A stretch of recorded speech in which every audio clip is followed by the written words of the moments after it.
আল্লাহ রাসূল সাল্লাল্লাহু আলাইহি সাল্লাম বললেন, সাহাবীরা তোমরা যদি রাত্রে শোয়ার সময় সূরাতুত তাকাসুর তেলাওয়াত করো, আল্লাহ তাআলা 1000 কোরআন কারীমের আয়াত তেলাওয়াত করার সওয়াব তোমাদের আমলনামায় দিয়ে দিবেন।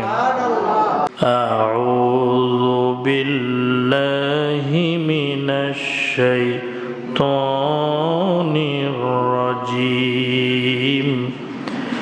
বিসমিল্লাহির রাহমানির রাহিম। আলহাকুমুত তাকাসুর হাত্তা যুরতুমুল মাকাবির। كلا سوف تعلمون ثم كلا سوف تعلمون كلا لو تعلمون علم اليقين لترؤن الجحيم ثم لترؤنها عين اليقين ثم لتسألن يومئذ عن النعيم। সূরাটির নাম হলো সূরাতুত তাকাসুর। কি নাম বলেন? সূরাতুত তাকাসুর। কোরআন শরীফের ধারাবাহিক বর্ণনা হিসাব করলে এই সূরাটির সিরিয়াল নম্বর হলো 102 নম্বর। কত বলেন? 2 নম্বর সূরা। সূরার নাম হলো সূরাতুত তাকাসুর। এই সূরার ভিতরে আয়াতে কারিমা রয়েছে 8টি। কয়টি বলেন? 8টি আয়াত রয়েছে। এর ভিতরে শব্দ, ছোট ছোট শব্দ আছে 28টি। কয়টি বলেন? 28টি শব্দ। এর ভিতরে অক্ষর অর্থাৎ বর্ণ বা হরফ, এরকম হরফ আছে 122টি। সুবহানাল্লাহ পড়েন। কোরআন কারীমের একটা অক্ষর কেউ যদি তেলাওয়াত করে অথবা কেউ যদি শোনে, প্রত্যেকটা অক্ষরের বিনিময় আল্লাহ তাআলা 10টি করে নেকি দান করেন। সুবহানাল্লাহ পড়েন।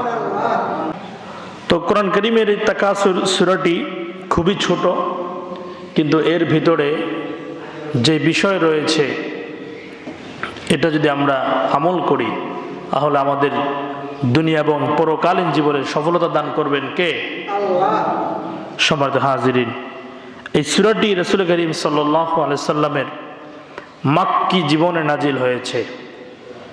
রাসূল সাল্লাম যখন মক্কাতে ছিলেন সেই সময় এই সূরাটি নাজিল হয়েছে।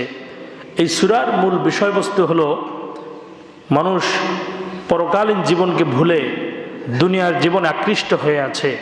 গাফলতির মধ্যে আমরা ডুবে রয়েছি।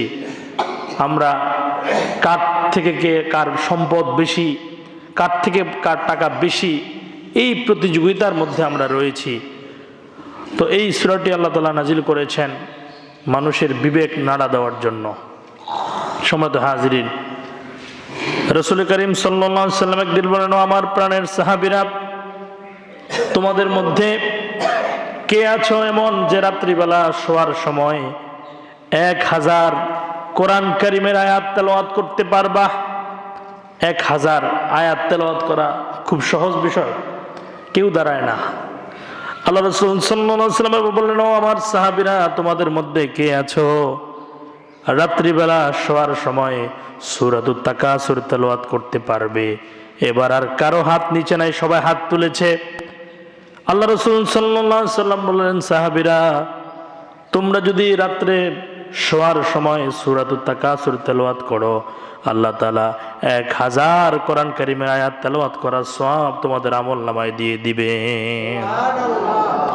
এই 8টি মাত্র আয়াতে কারিমা যদি কেউ তেলাওয়াত করে রাত্রেবেলা ঘুমায়, আল্লাহ তাআলা তাকে 1000 কোরআন কারীমের আয়াত তেলাওয়াত করার সওয়াব তার আমলনামায় লিখে দিবেন। সুবহানাল্লাহ পড়েন।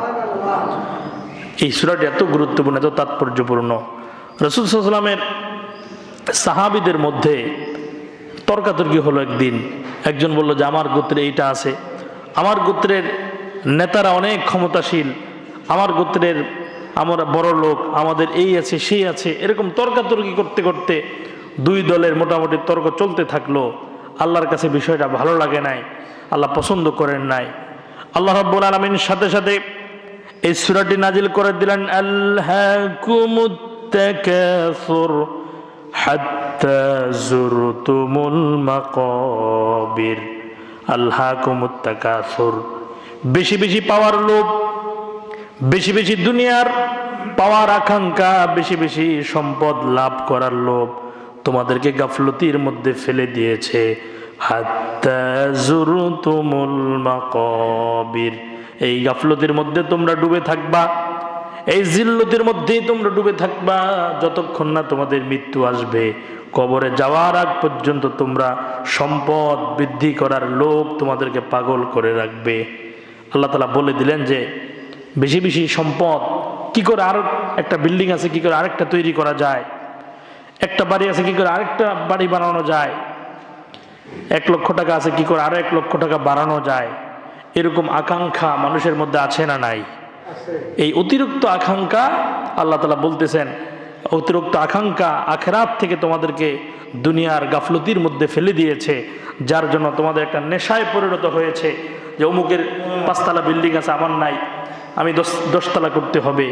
এই যে প্রতিযোগিতা, বেশি বেশি পাওয়ার প্রতিযোগিতা, সম্মানের প্রতিযোগিতা, লোভ লালসা তোমাদেরকে গাফলতির মধ্যে ফেলে দিয়েছে। আল্লাহ তাআলা শুরুতে বললেন আলহাকুমুত তাকাসুর, এখানে কুম শব্দ ব্যবহার করেছেন, তোমাদেরকে দিয়ে আল্লাহ সবাইকে বুঝিয়েছেন। এর ব্যাখ্যায় মুফাসসির লিখেছেন যে পৃথিবীতে ভালো মানুষের তুলনায় খারাপ মানুষের সংখ্যা বেশি না কম? সবাই বলেন।